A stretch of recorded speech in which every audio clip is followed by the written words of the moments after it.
பயங்கர டென்ஷனாக இருக்கிறவங்க மூச்சு எப்படி இருக்கும் தெரியுங்களா? இப்படி தான் இருக்கும். இதை எப்படி ஃபிக்ஸ் பண்ணுறது நான் சொல்லித்தரேன். ஆனால் சப்ஸ்கிரிப்ஷனில் எதுவும் வேண்டாம், ஃப்ரீயாக சொல்லி தந்துங்க. வழக்கம் போல் 3 ஸ்டெப்பு, ரொம்ப ஈஸியான டெக்னிக். நம்பர் 1, 555 தெரியும் இல்லையா? ஸ்ட்ரெஸ் ஆனால் உடனே 555 தம் அடிக்கிறதுன்னு நினச்சிக்காதீங்க. இது சிகரெட் சமாச்சாரம் இல்லை, மூச்சு விட சமாச்சாரம். 5 செகண்டு மூச்சா நல்லா உள்ள இழுங்க, 5 செகண்டு அப்படியே ஹோல்ட் பண்ணி வைங்க, 5 செகண்டு வெளியே விடுங்க. அவ்வளோதான். இதே மாதிரி ஒரு 5 தடவை செய்யுங்க. ஸ்ட்ரெஸ்ஸு டென்ஷனு வந்து போய் தப்பட சடனாக இந்த மாதத்துலேருந்து உங்களுடைய இஎம்ஐ எல்லாமே ஸ்டாப் ஆயிடுச்சுங்க. எல்லா கடையும் கட்டி பிடிச்சிங்க. யோசிச்சு பாருங்க, அடுத்த மாதத்துலேருந்து உங்கள் சம்பளம் அப்படியே கொத்தா நமக்கு தான். டென்ஷன் எப்படி குறையுது பாருங்க. நினச்சி பார்த்தாலே சுகமாக இருக்குது. அப்போ என்ன செய்யணும்னா, இந்த ஷோல்டர் டென்ஷனாக இருக்கும்போது இப்படி உயர்த்தி வச்சிருப்போம், அந்த ஷோல்டர் கழுத்துங்க. ஆமாடா அப்படின்னு சொல்லியாங்க.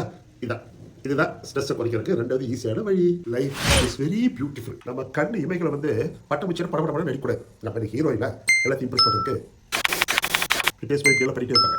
நம்ம ஹீரோ, அந்த ஹீரோ வந்து ஹீரோயினை பார்க்கும்போது என்ன பண்ணுறது யோசிச்சு பாருங்க.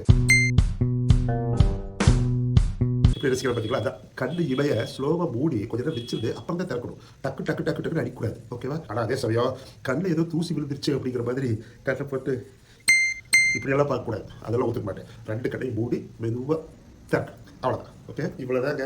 ஒருவேளை இந்த 3 டெக்னிக் செஞ்சும் நமக்கு டென்ஷன் குறையல, அப்போ என்ன செய்யறது? திருப்பி இதை திருப்பி செஞ்சுக்கிட்டே இருங்க, டென்ஷன் குறைய வரைக்கும். சுற்றி இருக்கிறவங்க, உங்கள் வீட்டு பக்கத்தில் இருக்கிறவங்க, அல்லது உங்கள் வீட்டில் இருக்கிறவங்க, உங்கள் ஃப்ரெண்ட்ஸ் எல்லாரும் வந்து ஏன்னா நல்லத்தானே இருக்கு இது வரைக்கும், இப்போ என்னடா ஆச்சு அப்படின்னு கேட்குற வரைக்கும் நிற்கிறாதீங்க.